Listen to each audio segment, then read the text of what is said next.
Здравейте! Днес ще направим една кратка ретроспекция на ромската култура в Сливен.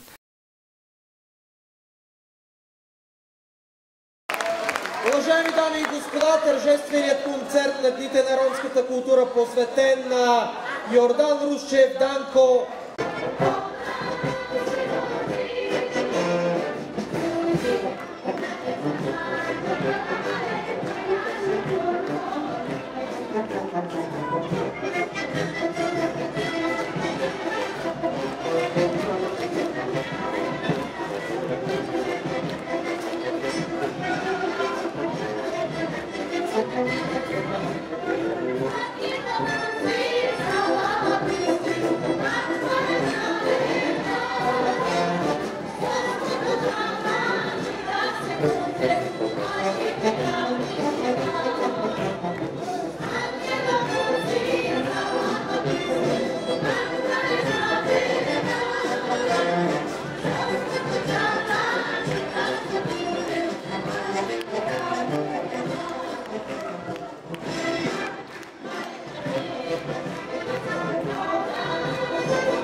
Но пък от основаването на следващия ансамбъл, наследник на ансамбъл Никола Кочев, нашия нов ансамбъл Романича Охая, който пък също е лауреат на много международни награди с участие в страната, в чужбина, който имаше един изключителен танцов състав, имаше музиканти, хористки и наистина вдигаше и той публиката на краката. Таня също да каже и спомени за дядо си, за Йордан Русчев, за Русчо Русчев, за Курти, за това, което тя е почувствала в в нейния творчески път по време на Здравейте! Първо да ви се представя, аз съм Таня Дякова и съм потомък на уникалния творец, будител и всичко, което е свързано с културата и духовността Йордан Русчев. До сега не е познат друг идентичен човек като него, защото той направи една, как да ви кажа, културна революция в България, без да бъде толкова известен с това. Какво искам да кажа? Първо, този човек е самоук музикант. Държа да го отбележа. Впоследствие вече той става един велик композитор. За мен, специално за мен е велик композитор, защото такъв гениален талант има в себе си, че той изключително хармонично съчетава в песните си, в творбите си, съчетава музика, текст, чувства, емоции, тъга, радост, всичко по някакъв уникален начин, че този човек, как да ви кажа, той събужда съвършеното в човека. До такава степен. Другото, което искам да кажа, че аз от малка, сигурно от първите ми съзнателни стъпки в живота, може би спомена ми е от 3-4 годишна, моите реални спомени от тази възраст са, че бях волена от баба ми, от дядо ми, т.е. от Йордан Русчев и от баба ми, неговата съпруга Чика. Бях водена само по опери, концерти, израснах в музика, песни, танци и най-вече на репетиции израснах в този колектив, наречен първо Никола Кочев и после Романича Охая. Благодарение на Стела, която продължи традицията, и искам да кажа каква ми беше ролята. Ролята ми беше навсякъде. Тъй като целият род сме музикални, както знаете, всички цигани са музикални, няма такъв, който да не е музикален. Но при нашия род има нещо особено. Генетично е заложена музиката. И понеже бързо много усвоявах и текстови и песни, и дядо навсякъде ме поставяше. Трети глас, почнах от трети глас, после втори, после станах сопрано и въобще навсякъде бях.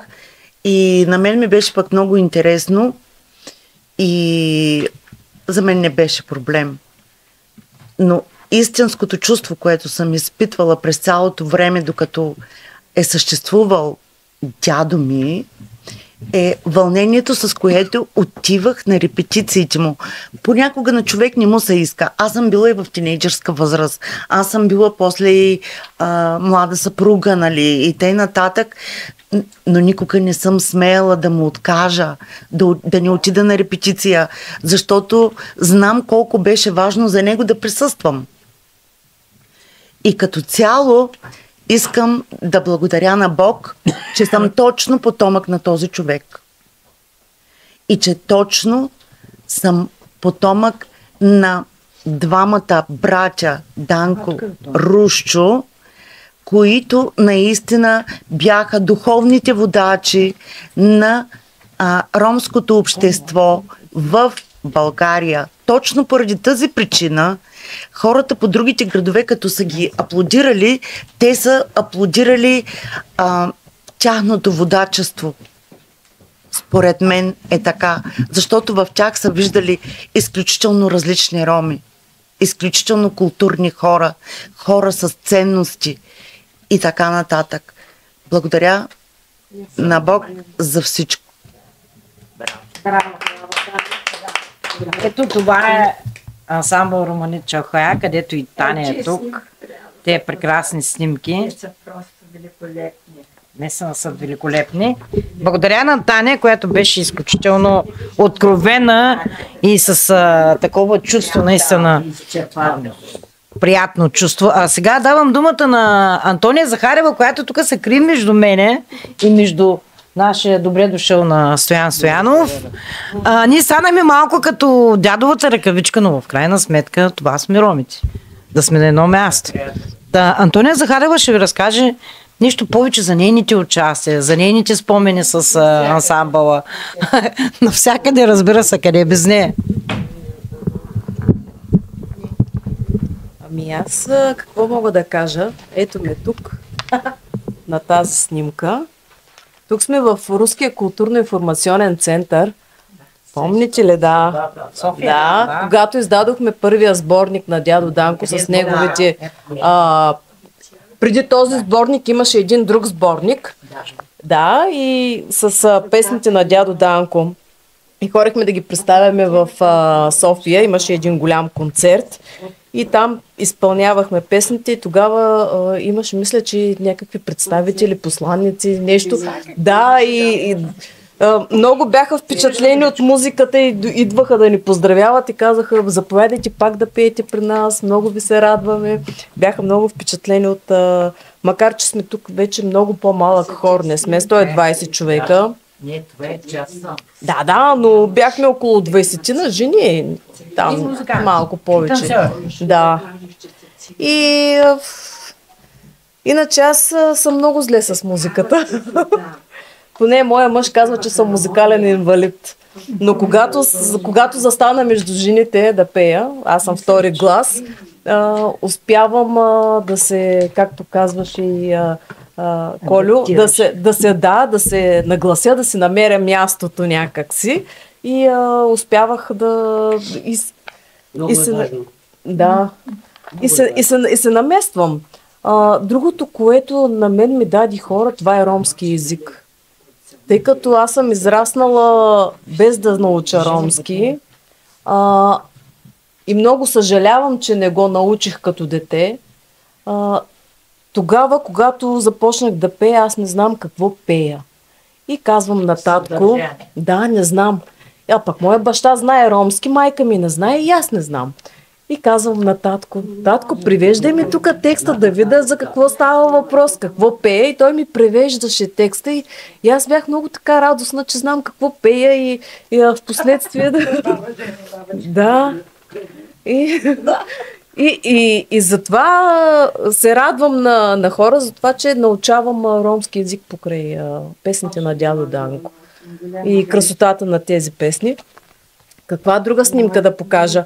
Имаме една по-млада снимка тук. Ето, с дядо Данко сме тук. Да. Тук съм още мома. Да. Тук Ромфеста в Стара Загора спечелихме. 3 пъти сме национални първенци. Да. Ето ме тук с голото коремче. Да. Да.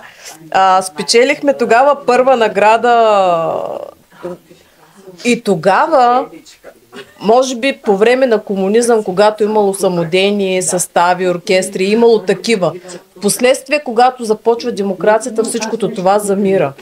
И след нашето появяване 2000-та година, изведнъж започнаха да никнат пак ансамбли, почнаха самодейността започна да се възражда.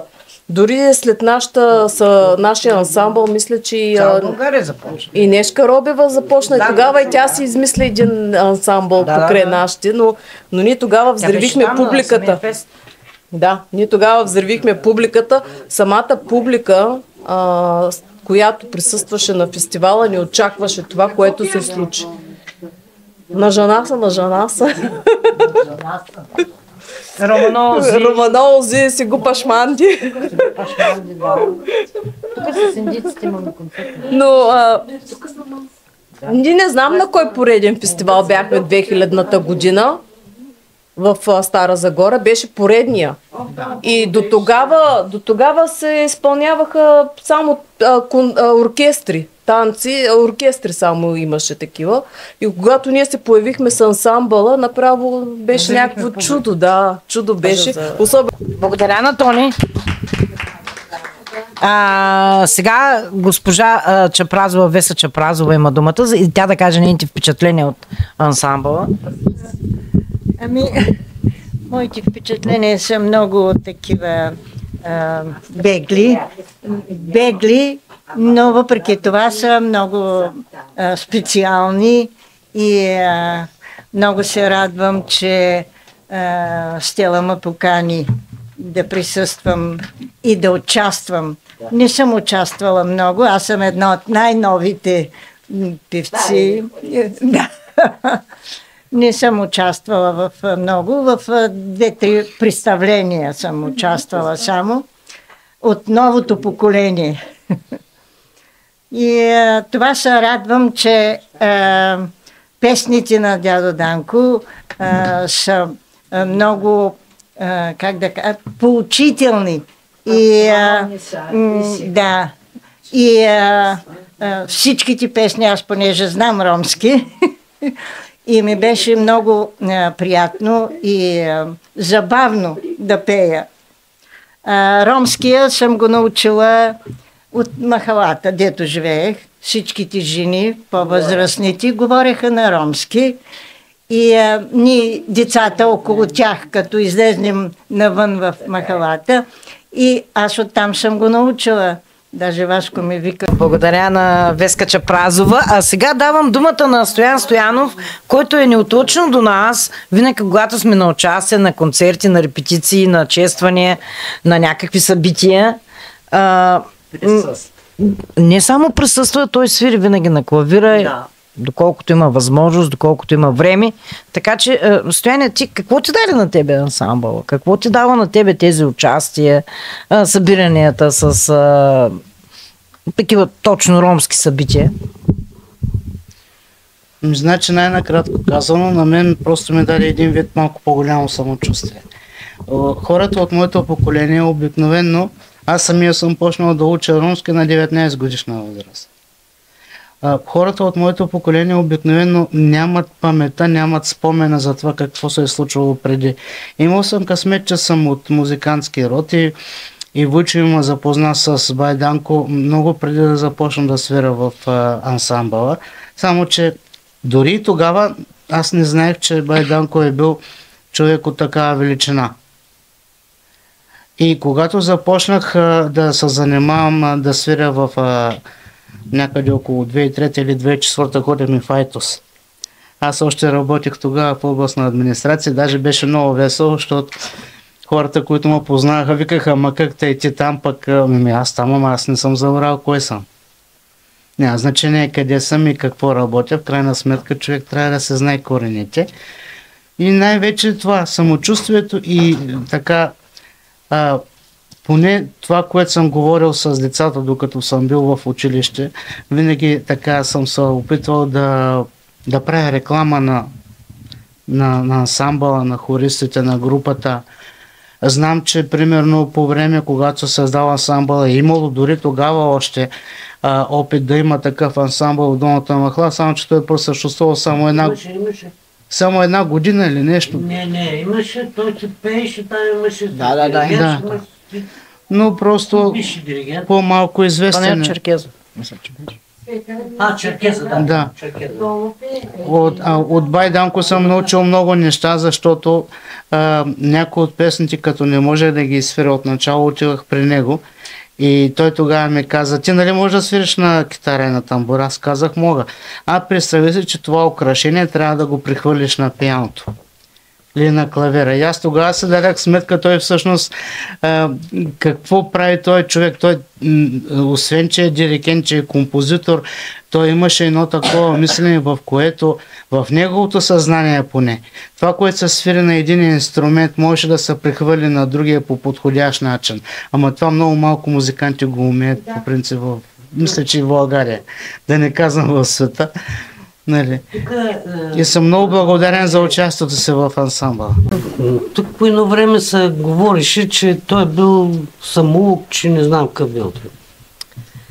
Само, че не дейте да забравяте, че той беше в Българска държавна консерватория ученик на най-големия професор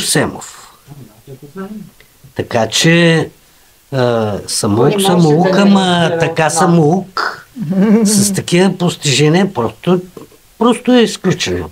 Трябва да си много вътре в нещата, за да направиш от нищото нещо, или пък това, което е в главата ти, да го аранжираш, не е за всеки.